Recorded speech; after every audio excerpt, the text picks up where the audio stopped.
se me escape de la memoria que alguna vez haya pasado, pero no recuerdo nunca que los medios de comunicación masivos hayan hablado de funciones trigonométricas o de funciones logarítmicas o de funciones polinómicas en general. Sin embargo, desde hace 3 semanas aproximadamente, o un poco más también, prácticamente todos los medios, todos los periodistas en algún momento hablan de crecimiento exponencial.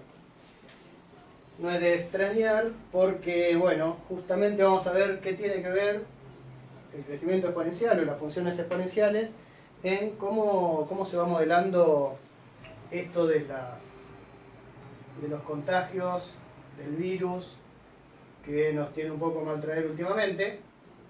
Y justamente cada vez que se empieza a hablar de funciones exponenciales, uno de los ejemplos que se da, o por lo menos uno de los ejemplos que doy yo, es cómo es que se reproducen algunos organismos, por ejemplo las bacterias, por el método de bipartición, ¿no? O sea, por ejemplo, tengo entendido que la bacteria Escherichia coli, si tiene buenas condiciones de alimentación y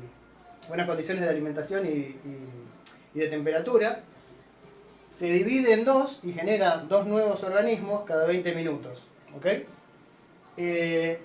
Después vamos a detenernos un poquito en qué significa eso de buenas condiciones de alimentación y de temperatura.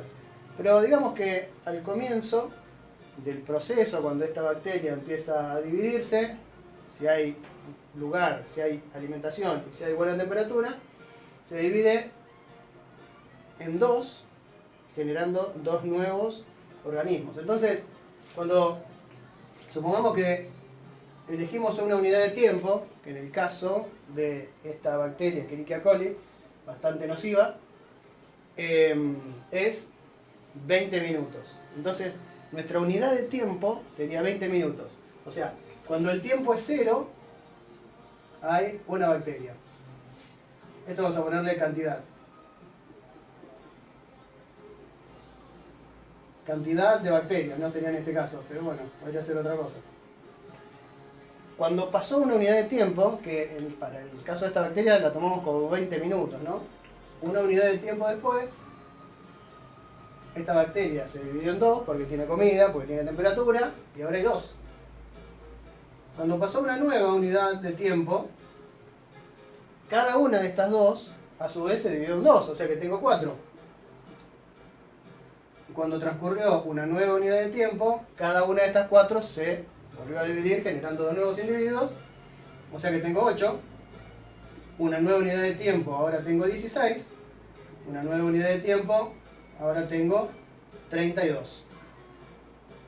Entonces, esto, si yo lo grafico, si digo, bueno, vamos a hacer un gráfico, como los que solemos hacer, acá vamos a poner 1, 2, 3, 4 y 5. Esto va a ser el tiempo. Cada de estas unidades de tiempo, si fuese la bacteria Escherichia coli, sería cada 20 minutos. Otras bacterias podría ser que sean cada 1 hora o cada 30, no sé qué. ¿Está bien? Pero en el caso de Escherichia coli sería así. Entonces, si hacemos el eje este que va a ser la cantidad de bacterias, y tenemos en este eje la cantidad de bacterias, vamos a tener un problema por lo siguiente, porque fíjense, si yo pongo acá 1, 2, 3, 4, 5, 6, 7, hasta acá es 8, esto es 1, 2, 3, 4, 5, 6, 7 y 8. Dijimos, bueno, a tiempo 0 tenía una bacteria, o sea que esto va para acá. Cuando pasó una unidad de tiempo, ahora tengo 2. En una unidad de tiempo se dividieron en 2. Cuando pasó otra unidad de tiempo, ahora ya tengo 4. Cuando pasó otra unidad de tiempo, ya tengo 3. Cuando pasó otra unidad de tiempo, ya tengo 3 unidades de tiempo, pero tengo 8 bacterias. Y si quisiera graficar qué pasa a las 4 unidades de tiempo, ya no me entra en el pizarrón, Y si quisieran analizar qué pasa a las 5 unidades de tiempo, no me entra ni siquiera en la casa. Tendría que hacerlo muchos metros más arriba. El gráfico de estas funciones es de ese estilo. En este caso, la función matemática que representaría este comportamiento, es decir, que la cantidad de bacterias se comporta como 2 elevado a la t. ¿Está bien? A la unidad del tiempo. Fíjense, 2 a la 0 es 1. 2 a la 1 es 2. 2 al cuadrado es 4. 2 al cubo es 8. 2 a la cuarta es 16. 2 a la 5 es 32. Nosotros esto no es la manera habitual que solemos escribir las cosas. ¿Por qué? Porque a la variable no la llamamos tiempo y a esto no lo llamamos c, sino que lo llamamos función. Decimos que la función dependiente de la variable sería 2 elevado a la variable. Pero no importa, llamarle t o llamarle x es lo mismo, y llamarle c o llamarle f por función no cambia nada. Entonces, esto es una de las funciones exponenciales más sencillas que existen. De hecho, se llama funciones exponenciales porque la variable está en el exponente. ¿Está bien? Y esta parte de acá se llama la base de la función exponencial.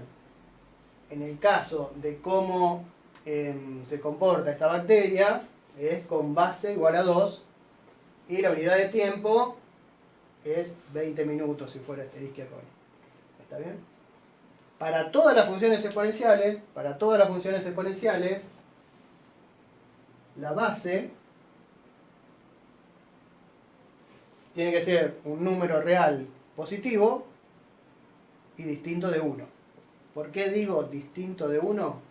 Porque si fuera 1 elevado a cualquier cosa es 1, entonces me daría siempre lo mismo.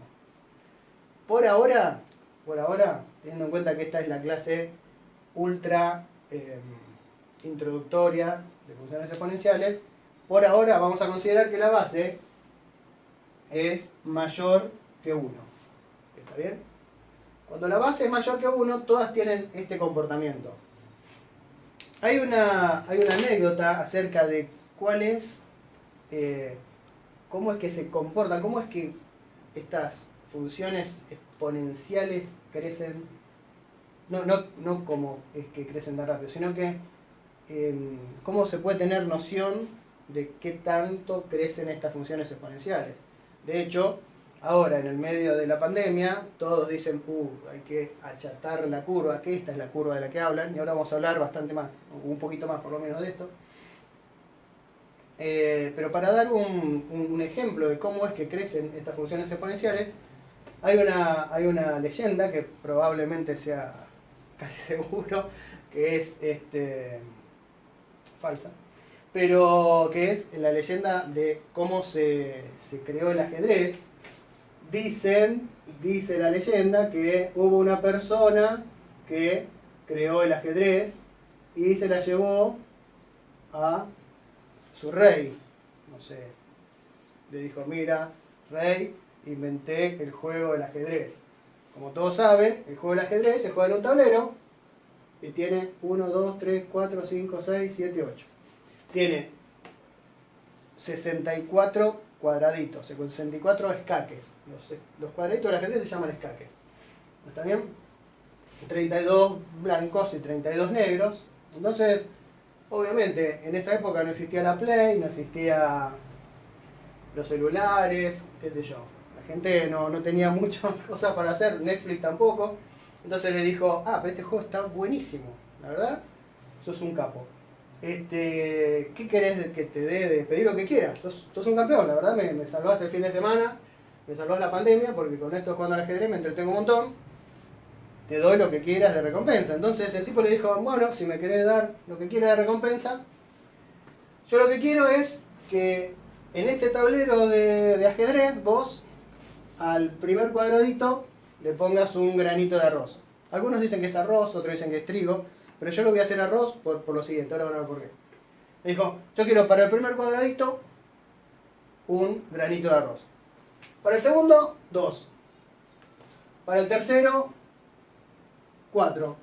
Y así sucesivamente hasta llegar al escaque, hasta llegar al casillero 64. Entonces el rey lo mira y le dice, pero ¿eso nomás querés? Le dice, sí, yo con eso me doy por hecho, me gusta el arroz, soy pariente de, no sé.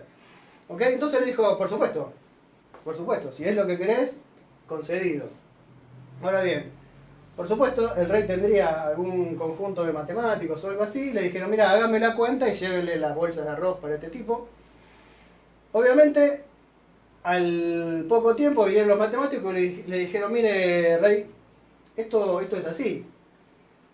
Esta cantidad de arroz que quiere este muchacho se modeliza justamente por esta ecuación. Porque fíjense, para el casillero 1 tengo 2 a la 0, que es 1. Para el casillero 2 tengo 2 a la 1. Y para el casillero 64, para el escaque 64, la cantidad de arroz que hay que depositar es 2 a la 63. La cantidad de arroz que hay que depositar son 2 a la 63 granitos. Eso lo tengo acá y es 1,8 por 10 a la 19. 1,8 por 10 a la 19 granitos de arroz. 1,8 por 10 a la 19 es, hay que seguirlo de 18 ceros. 3, 6, 9, 12, 15, 18.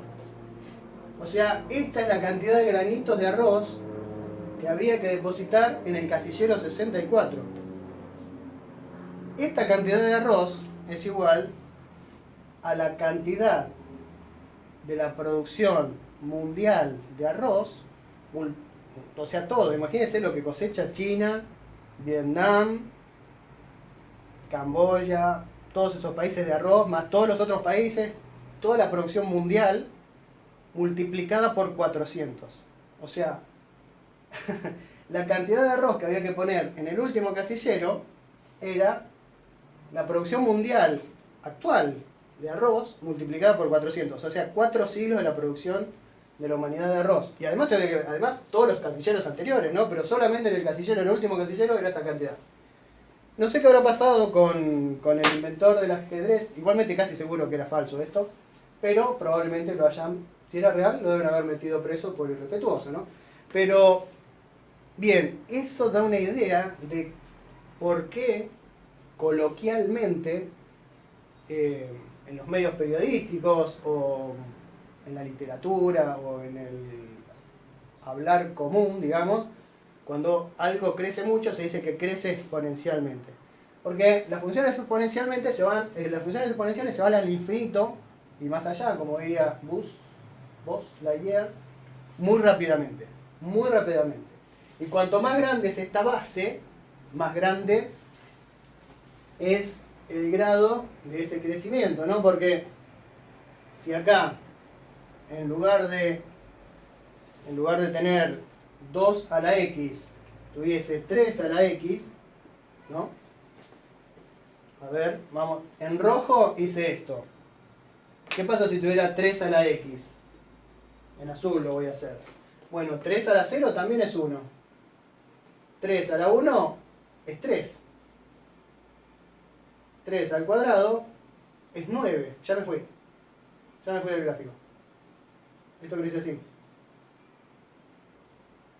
Y 3 a la 3 ya es 27. ¿Está bien? Crecen... Ah, no, perdón. Por acá. Me salió torcido. Así. ¿Está bien? Cuanto mayor es esta base, más rápido crece. Entonces, si tenemos bacterias, por ejemplo, repito, esto es un dato, lo repito mucho porque lo fui a buscar. Como cómo se reproduce la Escherichia coli, ¿no? Entonces, la unidad de tiempo para la Escherichia coli es 20 minutos.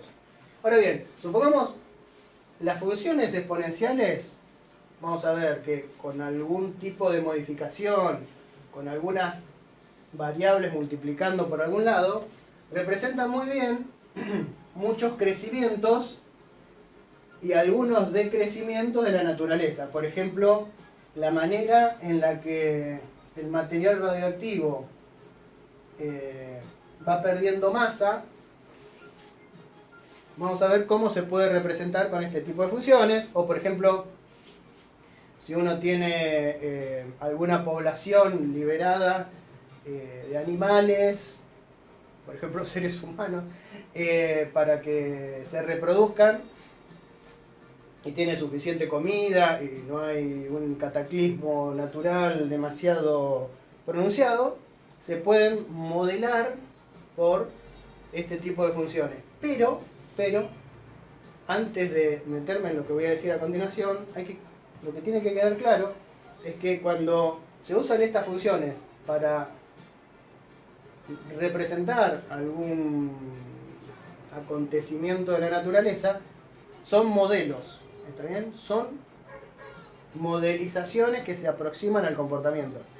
Por ejemplo, si yo quisiera graficar la cantidad de infectados por un virus en función del tiempo, la unidad de tiempo que me quedaría cómoda, la cantidad de individuos me refiero a la cantidad de personas, ¿no? Digamos, por ejemplo, en un país, ¿no? Quiero graficar la cantidad de infectados por un virus en un país. Por ejemplo, en la Argentina. La unidad de tiempo que me quedaría cómoda ya no serían cada 20 minutos. A mí me gustaría usar que cada uno de estos números sea un día. Me gustaría decir, bueno, a ver, de un día para el otro, ¿cuántos infectados hay? Si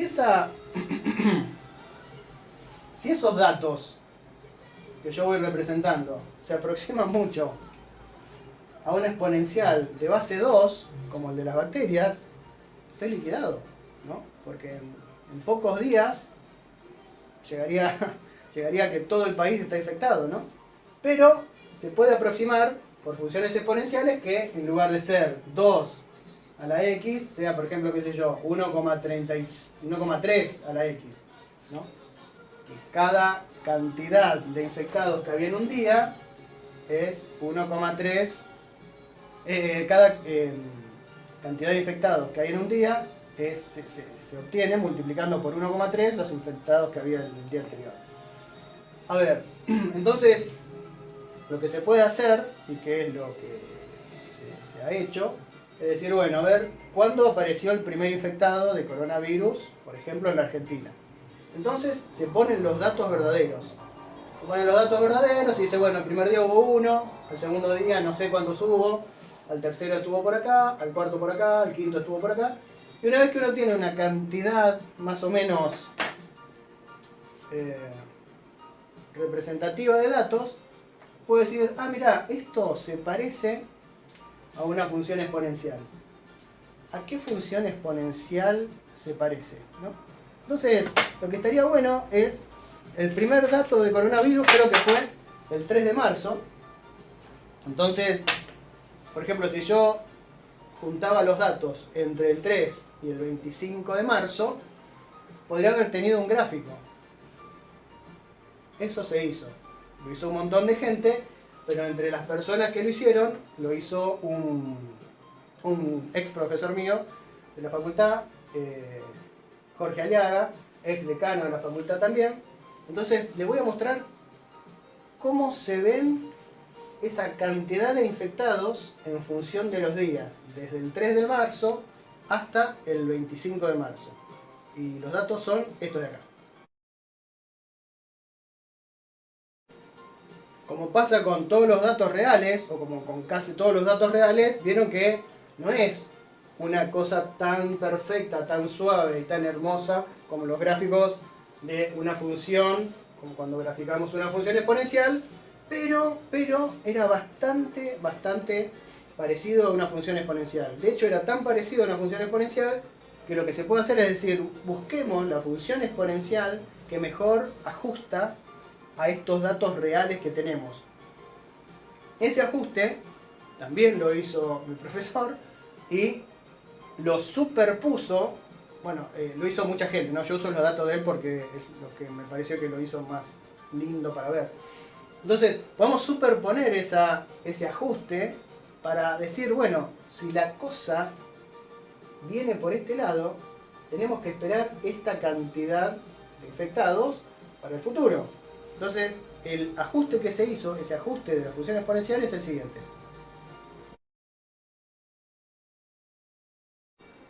Bueno, entonces el ajuste ya nos permitía prever qué es lo que iba a pasar. Es justamente por qué las autoridades se pusieron tan nerviosas, evidentemente, y vamos a ver por qué. Entre el 25 y el 28 de marzo se comenzó a ver que estas predicciones dejaban de ser efectivas debido a que se habían tomado un montón de acciones paliativas, como el lavarse las manos con más frecuencia, el distanciamiento social y finalmente la cuarentena. Entonces, vamos a ver, entre el 25 y el 28 de marzo, entre el 25 y el 28 de marzo, cómo se empezaron a distanciar el comportamiento real de la cantidad de infectados del primer ajuste hecho mediante una función exponencial. Y fíjense cómo queda. Ya el 28 de abril, el 28 de marzo, se veía como efectivamente esa curva, ese ajuste que se había logrado con los primeros días, dejaba de ser representativo de lo que estaba pasando porque la cantidad de casos la cantidad de nuevos infectados no eran tanto como la previsión. Veamos qué pasa hasta el 6 de abril, que es el último dato que tengo. Hasta el 6 de abril, el ajuste original preveía algo así como 7.700 casos. En cambio, en la realidad tenemos alrededor de 1.600. Pero los datos están en la siguiente curva con el ajuste. Claramente, la iniciativa de respetar la cuarentena hizo que la cantidad de nuevos infectados vaya, como se dice generalmente, achatándose. O sea, cuando dicen que quieren tirar la curva abajo, es decir, pasar de una curva así a pasar a una curva así, a una exponencial, por decirlo de alguna manera, con una base menor. O sea, que cada día no se multiplique por 2 lo que había antes, sino que sea una baja bastante menor. Ahora bien, lo que yo no estoy seguro de haber visto mucho es decir, debido a que no hay una vacuna,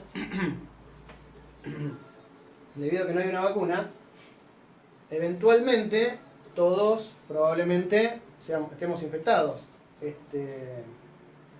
Incluso aquellos que no tengan síntomas, y como probablemente ahora se está diciendo que hay muchos infectados asintomáticos.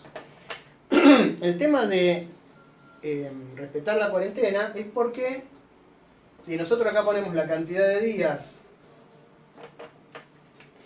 no lo voy a poner, acá es días, ¿no? Días. No le voy a poner las unidades por lo que van a ver ahora.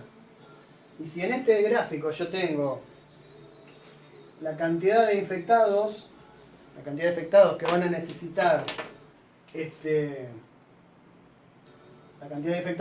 necesitar por ejemplo, de una cama en un servicio que tenga terapia intensiva, pongamos camas acá,